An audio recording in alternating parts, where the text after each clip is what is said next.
All my life has been a lead-up to this.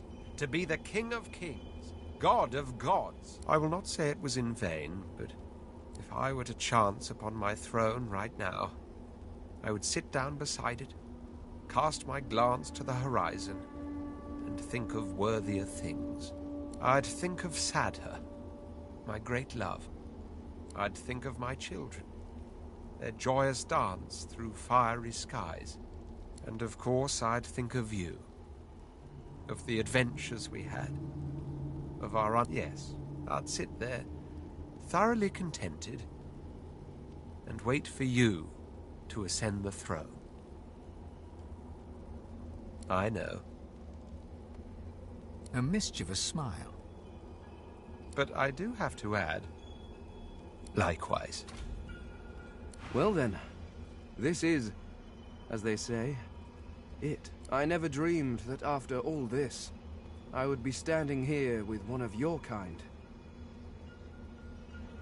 Let alone that I would be... I cannot imagine someone I would trust more with divinity, including myself. Fane lays a bony hand on your shoulder, squeezing gently. Do you know, I believe you will. Listen, this is it. Again. And I want you to know I'm not putting up a fight, not against you.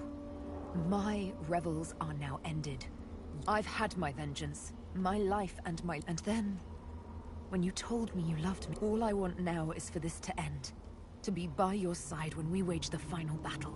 And long after. I know you do. Now kiss me. You kiss each other passionately, ready. You think back on your journey here, on all that you have seen and done. You think of the Magisters, and the sorcerers they hunted, and of the good and the evil on both sides. You think of how the Eternals came as Voidwoken to reclaim their... You look at the source around you. The power is immense. Divinity at your fingertips. You think of what you could do with such power. The rights you'd wrong, the wars you'd win.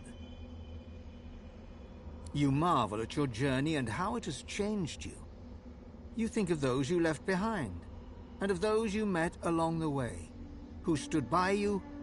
It's time to choose your fate. Shall you be divine?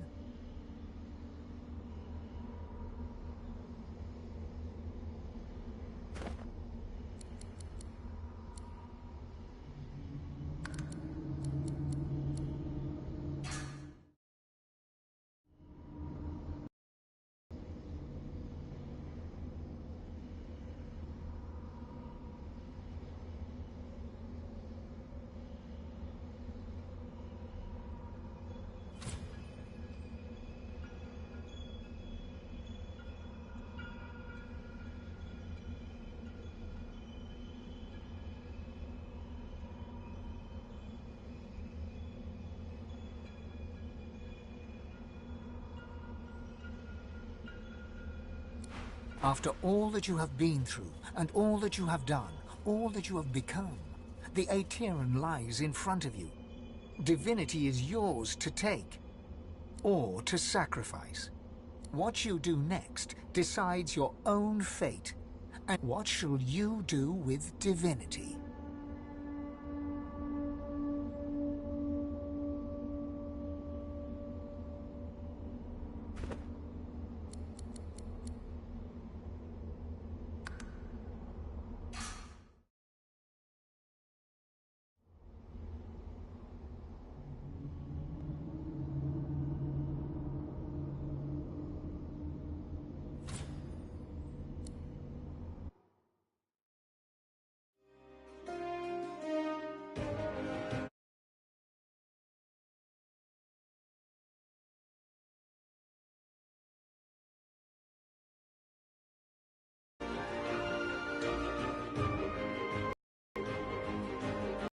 And so it ended. A tale that began with my own ill-fated attempt to rid the world of the Godwoken.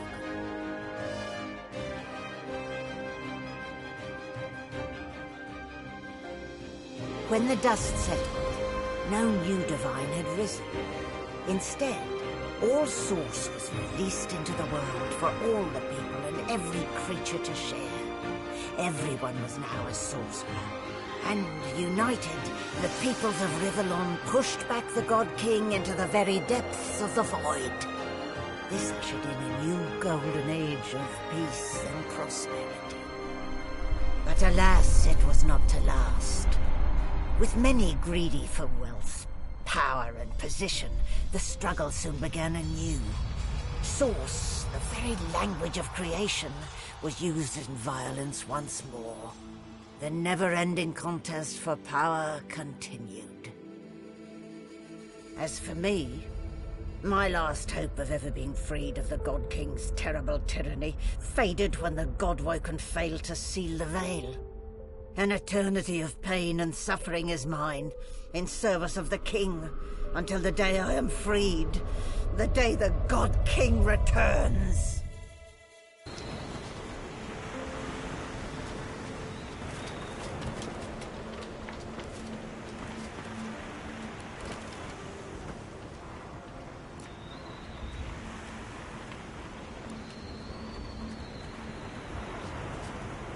Malady stands tall and proud, sunlight sparkling off her mask.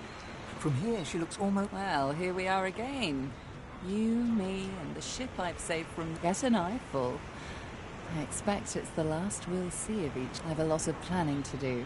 She drums her fingers testily on her crossed up. All that work, all that effort, tossed into the gutter like a malformed child. You say that now. Let's see how you feel when you realize the true implication of a world filled with sorcery. Never mind. She fingers the mask, covering her face. For a moment, it seems as though she's about to remove it. But instead, she places... We've come a long way together. I did my best by you all the way. Sacrificed much. And I'd have given even more to see you fulfill your destiny. She looks you up and down. I guess this will have to do. Take a moment, why don't you? Relax. Enjoy. I certainly plan to do the same. Oh, I don't know. Around and about. Treat myself to some mead, a lover or 300. I'd say we've earned it. Perhaps our paths will cross again, until we find out.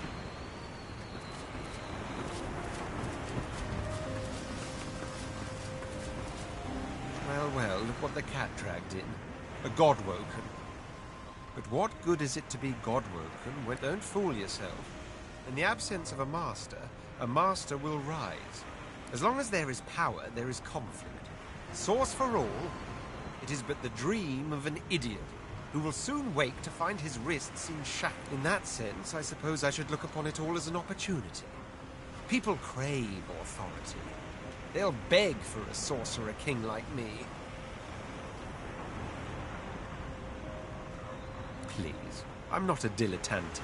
He sighs, which seems to ease his surly countenance. But come. We've travelled too long by one another's side to end with an argument. We'll not part on bad terms, will we? Home. After all, I've dragons to raise. I need to teach them to be good boys and girls before they set the entire world on fire. There may be an accident or two along the way. I do so long to see my palace again. The Forbidden City. The scents of spices and incense. The sound of sitars in far-off rooms. To sit all day in perfumed shade and watch the white of the marble change with the journey of the sun. But above all, I long to be with Sadher. Long to finally have the time to love. Oh, but before you go, remember how when we first met, I took you by the jaw to inspect your teeth? A while, not a... Had you partaken in my little questionnaire, I'd have assessed your cooking skills, fashion sense, and regard for personal hygiene. I don't think I'm stretching any hypothetical truths when I assume I'd have found you lacking in all three departments. Still, I'm nothing if not a tolerant man who believes in individual growth. I'm sure the journey taught you much. As such, I'd like to offer you what was denied to you before. The opportunity to become my... What say you?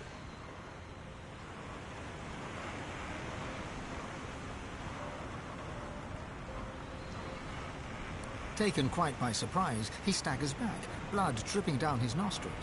I take that as a no, then. Fair enough. Use your words.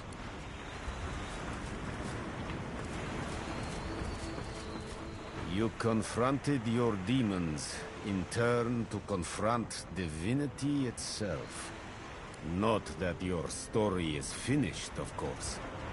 Sharing your sourceful gift may have felt charitable, but not all you meet will beam with gratitude. Now that I am clear of mind and free of intruders, I'm wondering if it isn't time to share my... Once I've come to a conclusion, I promise you'll be the first to know. Grateful? Perhaps. Source makes for an excellent ally in matters of demonic nature. The Voidwoken may no longer seep through the veil, but the beasts of Nemesis remain another matter. Whether a populace pulsing with ceaseless source can keep the demons confined to their own plane, I can't yet say. But until we meet again.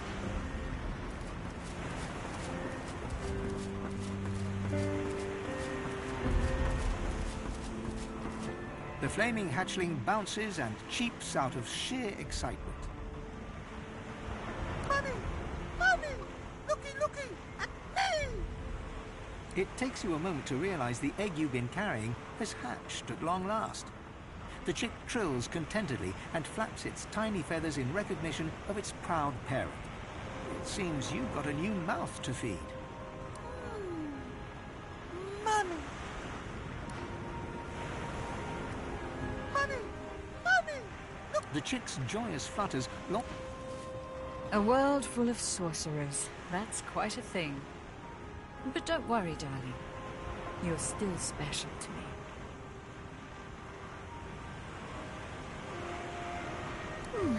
Who knows? A nice cottage someplace quiet for Mahalia and I. A roaring fire and a feather bed. Maybe. Maybe. But a girl needs some fun, doesn't she? Reform my ways. How adorable. Her eyes flick down to your mouth. She smiles coyly, then slinks forward to kiss you. Her mouth meets yours and devours you with predatory abandon. Somewhere in the recesses of your mind, you think you hear her voice sigh, "Mine." But then the kiss ends. Something to remember me by, darling. I feel weird, like I've got ants crawling in my belly. There is a matter I must attend to, however. My payment for all the stuff I've done for you. He taps his fingers and mouths silently while he counts, until he arrives at an acceptable figure. 1,300,000 dozen and 50 teen gold pieces. Now pay up. Oh yeah? What's that?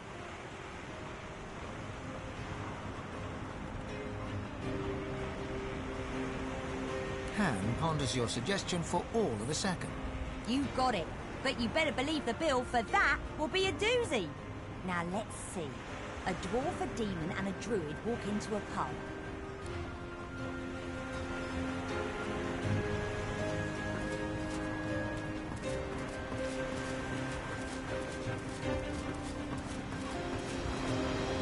Source of all, eh? Bold move, I'll grant you that. I didn't think anyone considered the little people anymore. I don't know yet. Perhaps peace will reign and all will be equal. Or perhaps you've bestowed great power on undeserving children and turned them loose on each other. Time will tell, I'm sure. That is the question, isn't it? How does one top the greatest feat of necromancy ever conceived? I might have the answer to that. No, of course you wouldn't. It's a written language, unreadable to most, but myself, naturally. I intend to seek them out. This Gustafjan seems to guard portals to their realm. And once I've uncovered one, well, why settle for being the greatest mind in just one world, when there's another for the taking?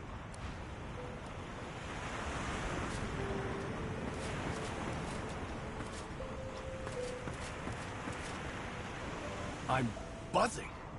I don't know how else to describe it. But what you did, I want to say it was brave. Maybe it was, but it wasn't right. Gareth is still.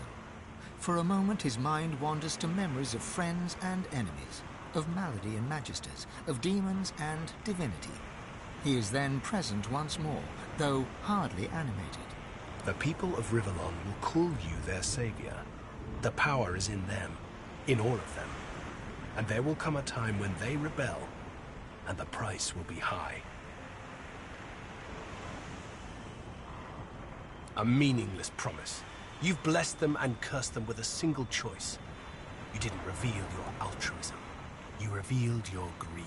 Power will be shared among the evil and the good, the light and the dark, the sky and the earth. They will enjoy equal source-light, yes, but they will not be equal. I find a way to fit. I wasn't just content to lurk in Lucien's shadow. I was his shadow.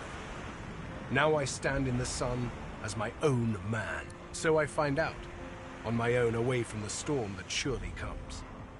The God King is defeated. The door to the void is open. Left there by the woman I once thought would be divine.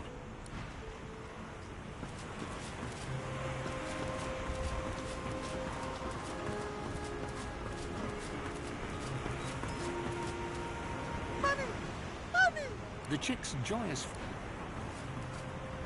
Fane is reading a volume of Cranley Hubert's famous encyclopedia. He leafs through it slowly, muttering to himself. I see. He glances up at you. Big, empty eye sockets taking in Well, well, there you are. Another fine specimen of your... A little leaner than when we first met. And a little less divine than you'd hoped, I imagine.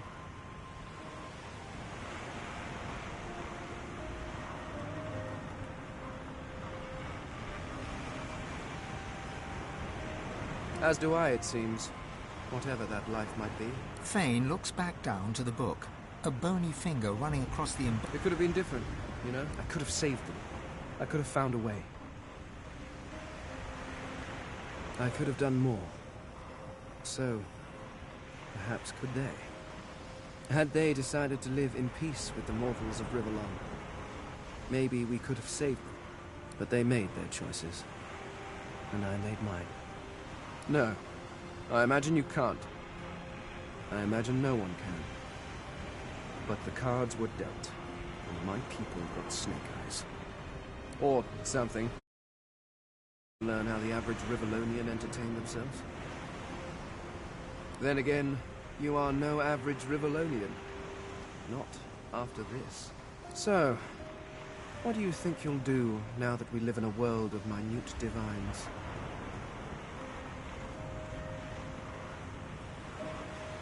Fane nods grimly. Power in the hands of madmen is dangerous. But power in the hands of well-meaning fools? Empires have crumbled over less. The skeleton hefts Hubert's dog-eared encyclopedia, its weight heavy in his... I've been rereading this book, looking over your history once again, poring over every detail with a new perspective. It's shit. Fane tosses the book over his shoulder. It flutters in the air as it sails over the ship's railing and disappears with a faint splash. If you have spent your life staring at a thing, you can write about it with knowledge. You can write about it with love. But it is almost impossible to write about it with wonder. You creatures have spent your lives trudging about this world, and you've grown blind to its miracles. Simply that to see the true beauty of a thing, sometimes you have to look at it as an outsider. As someone with fresh eyes, if you will. Take otters, for example. Energetic, waterproof cats, utterly beautiful creatures. Or octopuses. Did you know they're secretly Octopuses? Octopi? Octopods?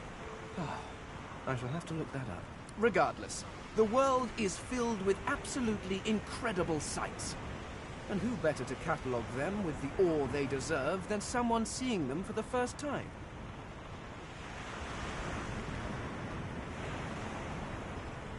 Do you know, there is the idea that nothing is ever truly created or destroyed. I suppose we are all Source, just in different forms. You being the cruder, less Jew. But my people were Source too, although we didn't know it at the time. And in a way, I was walking alongside the best version of them the entire time. In you, I found a home better than the one I was pining for. Thank you.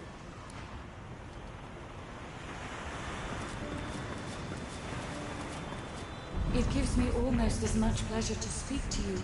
I will always be. I am at the ready. You look out to the endless beyond, and with a start, you realize where you must... The world...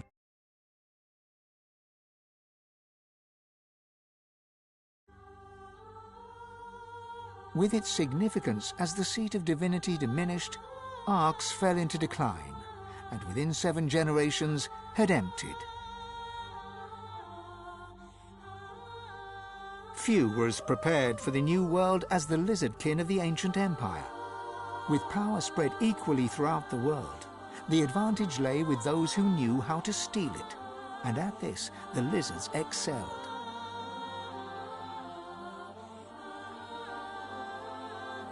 Justinia returned to her throne.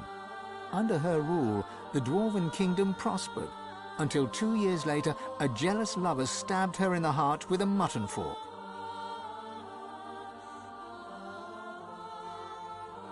With their power returned, the elves reclaimed their lands from the Death Fog and began to rebuild.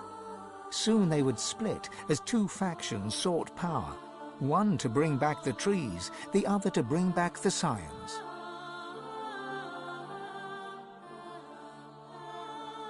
A dwarven joke did the rounds. It ends with the punchline, "So Lucian dropped the Death Fog on them again."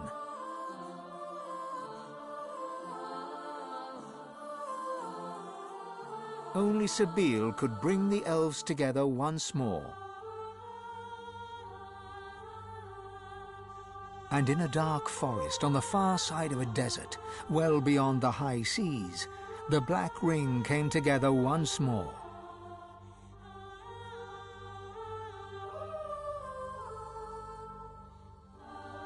The island of Fort Joy, the old redoubt of the Source King Brachus Rex, was turned over to the people of Driftwood to use as they wished. They turned it into a holiday resort. Reaper's Coast prospered.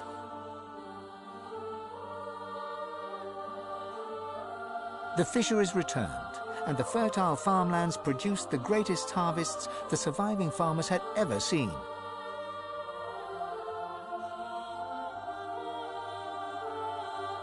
Blood Moon Island became particularly fecund, its soil producing the greatest crops. A particularly crimson-fleshed orange grown on the island became a delicacy across half the world.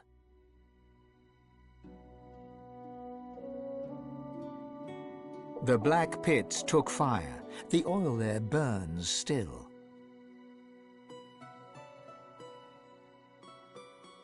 Driftwood became a centre of industry, trade and transport.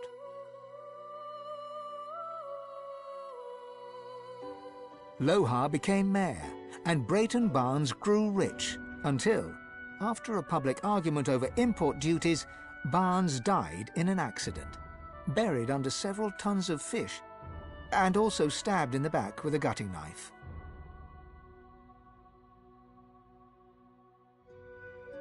Lagan left his over-demanding wife and began a relationship with a local bard. In the spirit of loving generosity, he returned the ring to his now ex-wife.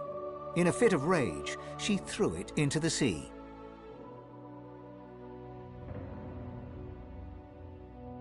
The nameless isle had vanished. Although only open water remained, by instinct ships would steer clear.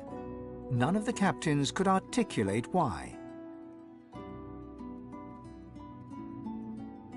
Millennia later, adventurers would come in search of the legendary divine city of Arx and the crypt of the great Lucian.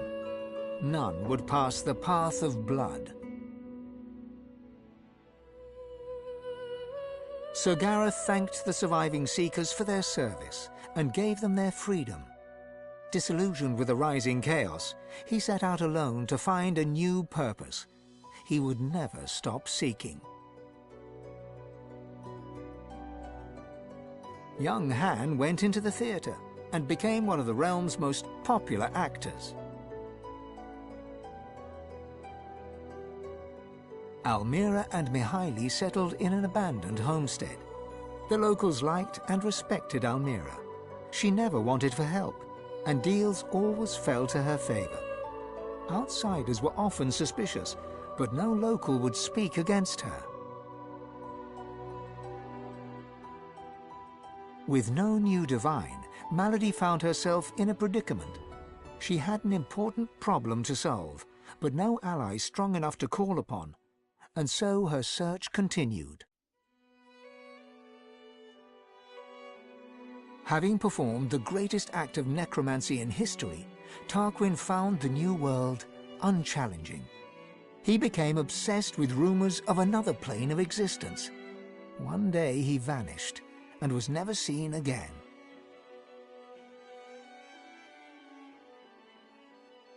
With the source released to the world, Ahu the wizard spent more and more time as a cat. One day he decided he would not change back.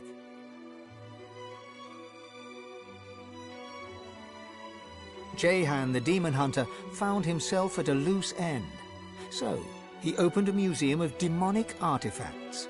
After it burned down, with Jehan inside, witnesses claimed that the flames were the color of blood. As Source flooded Rivellon, Thane set out to record everything he could of this new world. As he travelled, he kept a socket peeled for signs of the Eternals, hoping to find the wife he'd lost. He's still looking. As the new mother, Sabine found a great forest and founded a new elven homeland. Elves flocked to her and worshipped her as a goddess. Sabine swore never to kill again, but once in a while she'd look at her needle and smile. The Red Prince came home a hero. With Sada, he had more dragons. Soon, Prince became Emperor, one who would not use his dragons for conquest. His realm knew peace, and the world did not burn. And then there was you.